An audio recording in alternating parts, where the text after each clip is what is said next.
Ben Carter thought he was dealing with just another scam when two self-proclaimed HOA enforcers demanded he take down his fence. But when they returned at night, this time in tactical gear and with far more sinister intentions, it became clear this was never about neighborhood rules.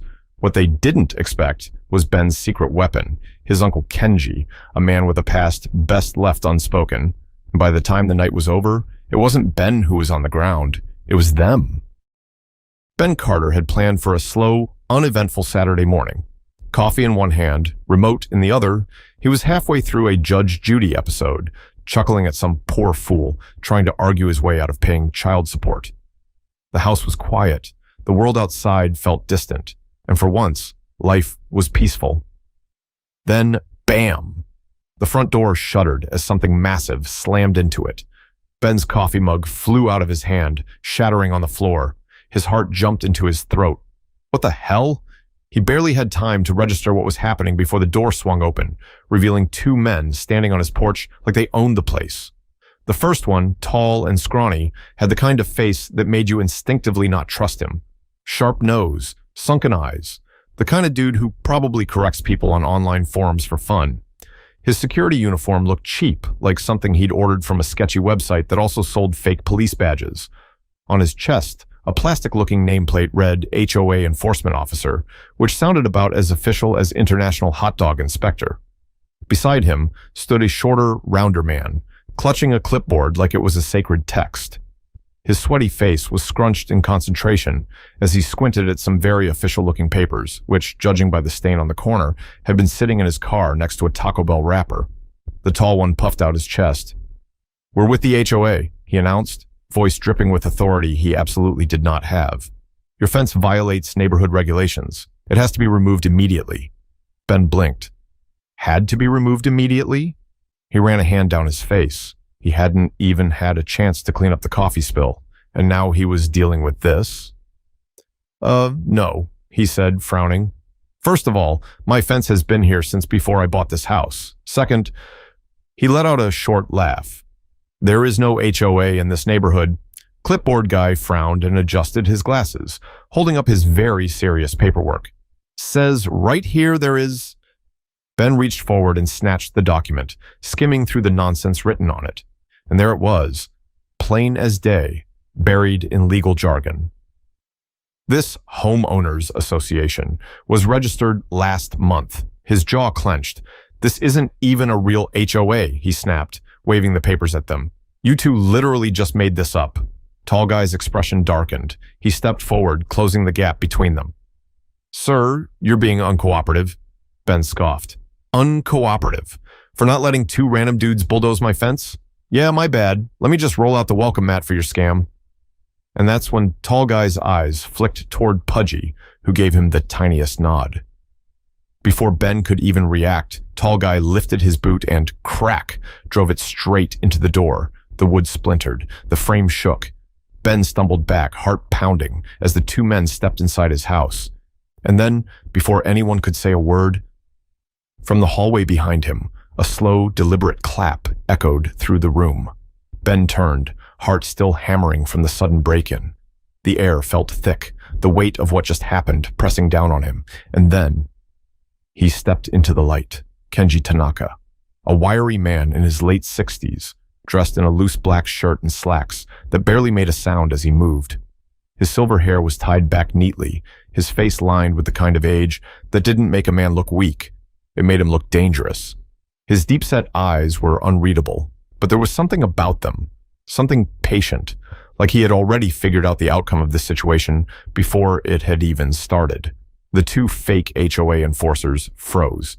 Ben could practically hear the gears in their heads grinding, their confidence draining as they took in the old man standing before them. Kenji exhaled slowly, shaking his head. His voice was calm, his thick Japanese accent making every word feel like it carried weight. "Americans have no patience," he murmured, as if this was just some minor inconvenience. Tall Guy scowled, trying to get his footing back. "Who the hell is this?" Kenji smiled. It wasn't friendly. "You just kicked into a house where I live." The temperature in the room dropped. Ben saw it instantly, that moment when the power dynamic shifted. When the intruders realized they weren't in control anymore, Tall Guy's posture stiffened. His fingers twitched, like he was deciding whether or not to double down or back off. Ben had never asked his uncle about his past. Not really. It had always been this unspoken rule: don't ask, don't dig too deep. But even without asking, Ben knew. He'd heard the whispers, the rumors, the quiet conversations among family members that ended when he walked into the room. Stories about Osaka, about a younger Kenji running with men who never used their real names, about favors still owed to him, about the ink on his back, a tapestry of dragons and demons hidden beneath his plain shirts. Kenji had been many things in his life: a shop owner, a brother, a man who never raised his voice. But he had never been weak, and these two clowns had just kicked in his door. Tall Guy swallowed hard, his bravado cracking. "Look, man, this is just an HOA matter." Kenji took a single step forward. Tall Guy took 2 steps back. Kenji tilted his head, rolling his shoulders like he was loosening up, like he had just woken up from a nap and was mildly annoyed that he had to deal with this at all. "Let's talk," he said, voice measured. "You like kicking doors, huh?" His fingers flexed. "Let's see how you like knees." It took a half-second for them to process what he had just said. Then, boom, they turned and bolted, full sprint.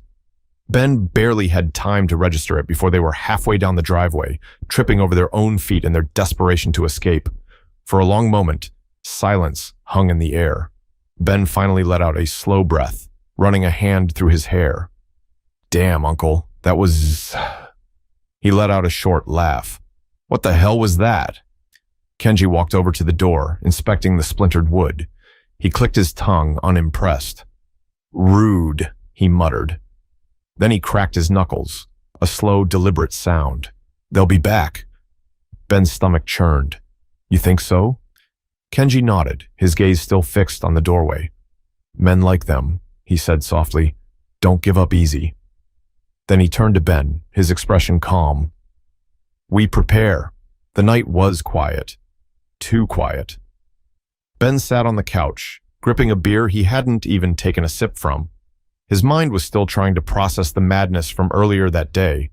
The fake HOA, the broken door, Kenji standing there like a ghost from another life, sending 2 grown men running with nothing more than a few words and a look. It should have been over. But it wasn't. His uncle stood by the window, completely still, watching. He hadn't said much after fixing up the door as best he could, just sat there, waiting, like he already knew something Ben didn't. And then, headlights. Ben's breath hitched. From the corner of his eye, he saw 3 sets of beams creeping slowly down the street, the glow bouncing off parked cars, stretching shadows across the pavement. They weren't in a rush. They weren't lost. They knew exactly where they were going. Kenji didn't move, just exhaled through his nose. "They brought friends," he muttered. Ben swallowed hard and peeked through the blinds. 3 cars, 6 men, and they weren't dressed like HOA rejects this time.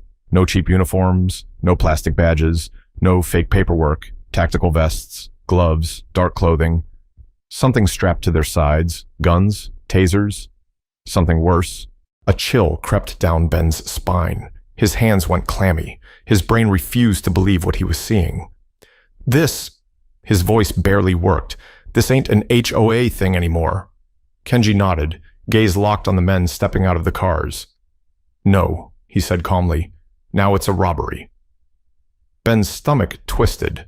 They had played dumb earlier, posing as enforcement, testing the waters, trying to see if Ben was scared enough to fold. Now they weren't pretending anymore. The men moved like they had done this before, efficient, methodical. 2 peeled off toward the backyard, disappearing into the shadows. 2 more stalked up the driveway, their movements slow, controlled. The last 2 stayed near the cars, watching, waiting. Ben's breath came faster. His fingers twitched. Kenji finally turned to him. His face was calm, unshaken. "Do you trust me?" Ben blinked. "What?" Kenji's voice didn't waver. "Do you trust me?" Ben swallowed hard, then nodded. Kenji reached into his pocket, pulled out a phone, and tossed it to him. "Call police, but don't speak." Ben's mind reeled. "What? Why?" Kenji didn't blink. "Just do it." Something about the way he said it, so steady, so final, made Ben obey without question. He dialed. Kenji turned to the door and did something insane. He opened it before they could break it again. The night air rushed in. The men on the porch froze. They weren't expecting this. Ben could almost hear their thoughts scrambling, their plans short-circuiting in real time. Kenji stepped forward calmly, his hands resting at his sides, his face unreadable, not tense, not nervous, just there.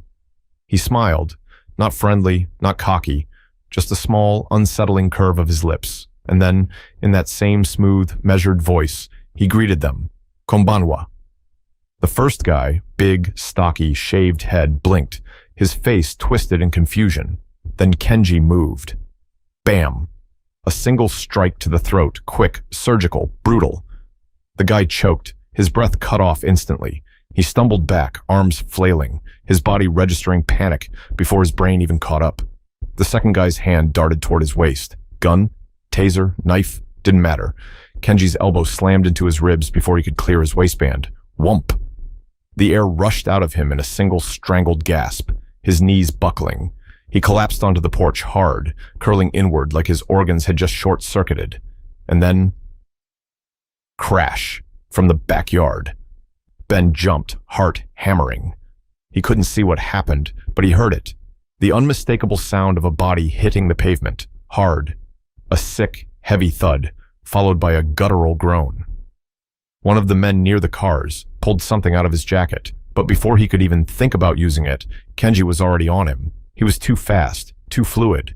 His movements were precise, as if he already knew exactly where they would be before they even made a move. Ben's head was spinning, his brain barely able to process what he was seeing. Kenji was a shadow in the dark, a ghost moving between men who thought they were the predators. They weren't. Within 60 seconds, all 6 men were on the ground, groaning, writhing.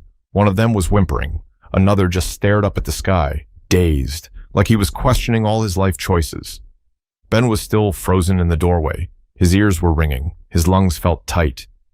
And then, sirens. Distant at first, then closer. Then flashing red and blue flooded the street. By the time the police arrived, Kenji was already sitting on the front steps, sipping tea, not pacing, not rattled, not even particularly interested in the flashing red and blue lights that now flooded the street, washing over the battered men groaning on the pavement. He looked like a man who had just finished a satisfying meal. Ben, on the other hand, was still riding an adrenaline high, his hands trembling slightly as he talked to the first officer on the scene. He held up the phony HOA documents, the cheap scam barely held together by legal jargon and bad formatting. They showed up earlier today, he explained, breath still uneven. Tried to strong-arm me into tearing down my fence, said they were with the HOA, but there is no HOA here. The cop frowned, flipping through the papers, eyes narrowing. And then they came back? Yeah, Ben exhaled, with tactical gear, weapons. They weren't here for a fence this time. He gestured to the bruised and still wheezing intruders, who were now being dragged up from the ground and cuffed one by one. This wasn't a home dispute. This was a setup. The lead officer knelt down near one of the guys, rolling him slightly onto his back. A vest peeked out from under his jacket, the kind that screamed, "We came here expecting a fight." This wasn't about a fence, the officer muttered under his breath. These guys were planning something way worse. Ben felt a chill at the words. Yeah, no kidding. He turned toward Kenji, still perched on the steps like this was just another quiet evening. His tea steamed gently in the cool night air, the ceramic cup delicate in his steady hands. Ben ran a hand through his hair, exhaling. "Uncle," he said, voice still carrying the weight of what just happened. "How did you know they'd be back?" Kenji took a slow sip, savoring it, as if he hadn't just dismantled 6 men like it was an old habit. Then he sighed, almost like he pitied them. Men like them always come back, like it was just fact, like he'd seen this before, hundreds of times before. The lead officer stepped up to him then, arms crossed, his expression a mix of suspicion and something else. Respect. He didn't know what he had just witnessed. Didn't know who this quiet, unassuming man really was, but he knew enough. "Sir," the officer said, shifting his weight, "I don't know what kind of training you have, but damn. Kenji didn't confirm or deny anything. He just nodded. Meanwhile, one of the battered intruders, still crumpled on the ground, managed to lift his head slightly, his voice raw, barely more than a rasp. "Who the hell is this guy?" Ben grinned. "That's my uncle." Kenji finally set his teacup down on the porch with a soft clink, then stood up, adjusting his sleeves with practiced precision. Then, with a calm, level voice, he looked at the men still writhing in cuffs and said, "Next time." His gaze turned ice cold. "Knock."